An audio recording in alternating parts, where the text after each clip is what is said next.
भारत और पाकिस्तान के बीच तनाव जारी है और ऐसे में भारत आतंकवाद से निपटने के लिए लगातार सख्त से सख्त कदम उठा रहा है। पाकिस्तान को करारा जवाब देने के बाद भारत पाकिस्तान समर्थक देशों को अपना निशाना बना रहा। भारत पहले ही तुर्की और अजरबैजान जैसे देशों को झटका दे चुका है और अब भारत की नजर ड्रैगन के दोस्त पर है, यानी कि अब भारत के रडार पर है बांग्लादेश।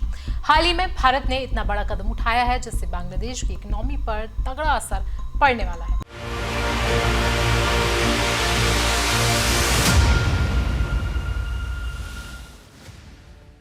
नमस्कार, मेरा नाम है आयुषी और आप देख रहे हैं जनसत्ता। सबसे पहले बात करते हैं कि भारत की तरफ से बांग्लादेश पर की गई बड़ी इकोनॉमिक स्ट्राइक की। भारत ने बांग्लादेश से आने वाले कई सामानों के लिए अपनी जमीन वाले बॉर्डर यानी कि लैंड पोर्ट्स को बंद कर दिया है। अब बांग्लादेश सिर्फ 2 समुद्री बंदरगाहों यानी कि कोलकाता और न्हावा शेवा जो महाराष्ट्र में है, इनके जरिए ही अपना माल भारत भेज पाएगा। भारत का ये फैसला 9 अप्रैल को उस फैसले के बाद आया है जब भारत ने बांग्लादेश को दी गई ट्रांसशिपमेंट फैसिलिटी वापस ली थी। इसी फैसिलिटी के जरिए बांग्लादेश अपने माल को भारत के एयरपोर्ट और पोर्ट से मिडिल ईस्ट और बाकी यूरोपीय देशों में भेजता था। भारत के इस कदम से बांग्लादेश को भारी नुकसान पड़ने वाला है, क्योंकि भारत के जरिए सामान भेजना बांग्लादेश के लिए बहुत कम लागत का होता था, बजाय वो अपने पोर्ट से बाकी देशों को सामान भेजे। ऐसे में आइए जानते हैं कि आखिरकार अब भारत कौन कौन सा सामान नहीं आ पाएगा।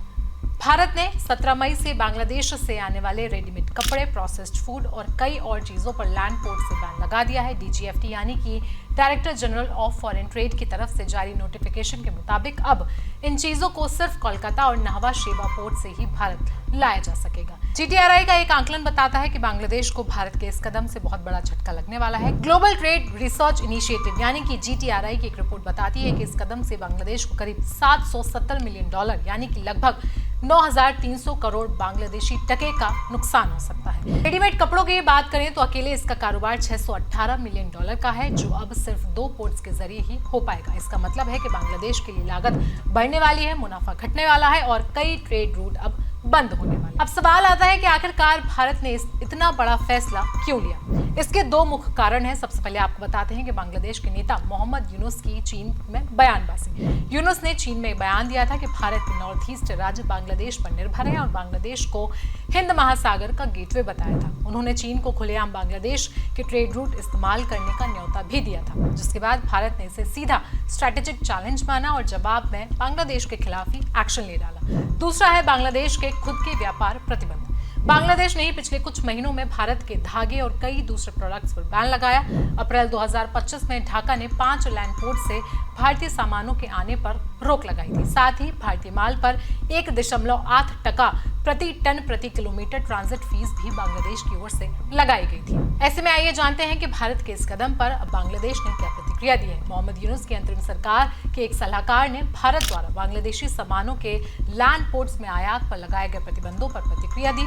उन्होंने कहा कि बांग्लादेश भारत के साथ सभी लंबित व्यापार मामलों को शांति से सुलझाने की मंशा रखता है। बांग्लादेश की अंतरिम सरकार में वाणिज्य सलाहकार शेख बशरुद्दीन ने कहा कि अभी तक भारत की ओर से उन्हें कोई फैसले को लेकर आधिकारिक जानकारी नहीं मिली है। उन्होंने आगे कहा कि हमें भारत की ओर से इस कदम पर अभी तक कोई ऑफिशियल स्टेटमेंट नहीं मिला है। जब हमें कोई आधिकारिक रूप से इस बारे में पता चलेगा तभी हम इस पर कोई ठोस कदम उठा पाएंगे। अगर कोई दिक्कत आती है तो दोनों देश मिल बैठकर बात करेंगे और समाधान निकालने की कोशिश जरूर करेंगे। ऐसे में एक नजर डाल लेते हैं कि आखिरकार बांग्लादेश पर इसका सीधा असर कैसे होने वाला है।